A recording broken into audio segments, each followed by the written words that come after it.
Welcome back to our study of the Sermon on the Mount.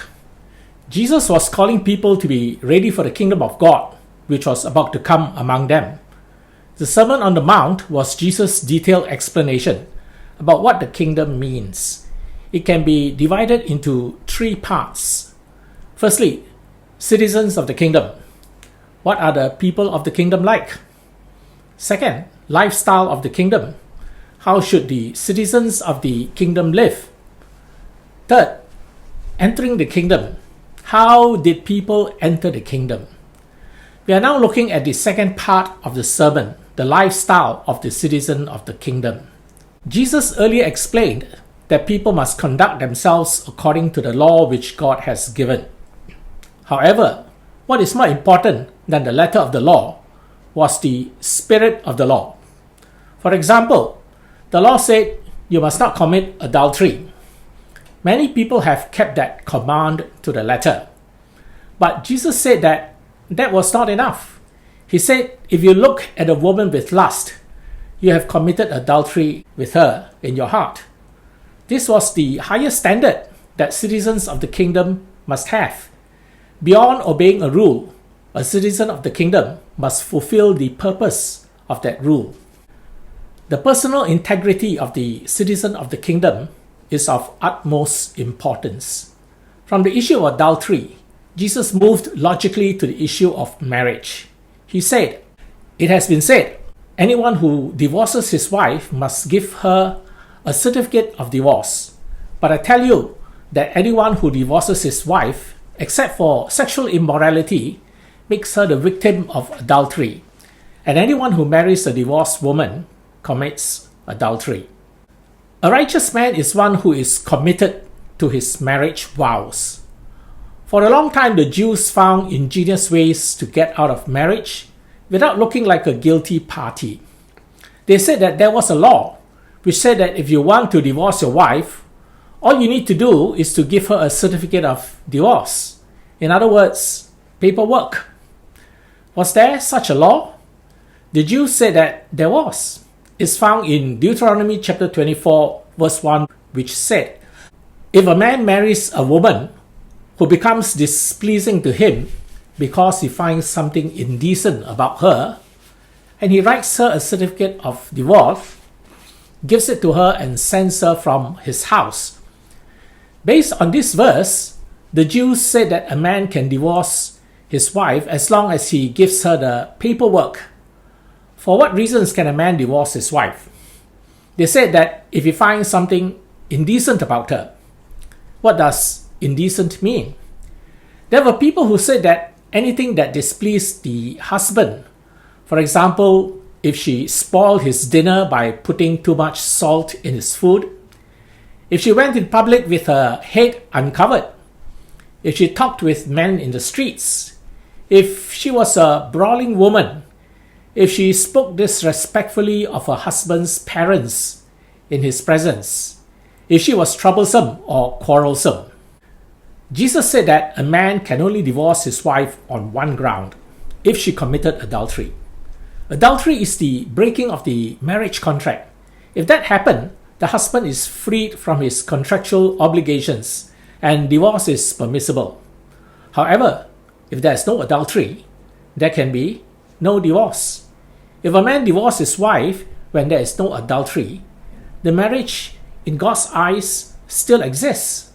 If either the man or the woman remarried someone else, they would have committed adultery. Did Jesus countermand a law? If you examine Leviticus chapter 24 verse 1 carefully, you will see that it is not a command. It described an existing practice. This is made clear in a later incident when Jesus' critics challenged his views on the sanctity of marriage. Why then, they asked, did Moses command that a man give his wife a certificate of divorce and send her away? Jesus replied, "Moses permitted you to divorce your wives because your hearts were hard. But it was not this way from the beginning. I tell you that anyone who divorces his wife except for sexual immorality and marries another woman commits adultery." In other words, Moses made a concession because it was a widespread practice and people were not ready for the radical idea of the exclusivity of marriage. So, let us examine Leviticus chapter 24 and see what really was the command. Verse 1 says, "If a man marries a woman who becomes displeasing to him because he finds something indecent about her, and he writes her a certificate of divorce, gives it to her, and sends her from his house." Next, verse 2. "And if after she leaves his house, she becomes the wife of another man," then verse 3, "and her second husband dislikes her and writes her a certificate of divorce, gives it to her and sends her from his house, or if he dies." Finally, we come to verse 4. "Then her first husband who divorced her is not allowed to marry her again after she has been defiled." The first 3 verses describe the situation. It is only in verse 4 that a command is given. Namely, it is forbidden for the first husband to remarry his wife after he had divorced her. The Jews thought that as long as they followed a procedure and had the paperwork, they would not have committed any wrong by divorcing their wives. Jesus declared that divorce is permitted for only one reason, and divorce for any other reason is sin. Earthly judges may declare a marriage dissolved, but in God's eyes, it still exists, and remarriage is a further sin. The kingdom of God values and protects the sanctity of marriage. The marriage obligation is a serious commitment. Taking this commitment lightly is not conduct that is worthy of a citizen of the kingdom. Integrity requires a man to be committed not only to his wife, but also to God before whom marriage vows were made. The next area of integrity required of the citizen of the kingdom is in the area of keeping one's promises. Jesus said, "Again, you have heard that it was said to the people long ago, 'Do not break your oath, but fulfill to the Lord the vows you have made.'" In times of trouble, people promise to do all kinds of things for God if He helps them. When everything is fine, some might think, "Why did I make that vow to God? How am I going to get out of keeping the vow?" There was nothing wrong with making vows. In fact, in the Old Testament, we read a lot about the making of vows. The Jews divided vows into 2 kinds. There was one type of vow or oath that must be kept because the vow was made in the name of God. That is understandable. If God's name was used in making a vow, then it's serious. Not to keep the vow would be to offend or to challenge God. There was another type of vow which was considered not so serious. If the vow was based on something else, then it's okay not to fulfill the vow. Jesus described these kinds of vows as follows.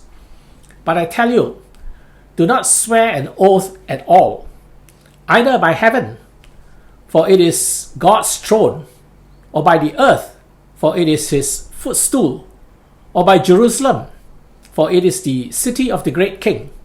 And do not swear by your head, for you cannot make even one hair white or black."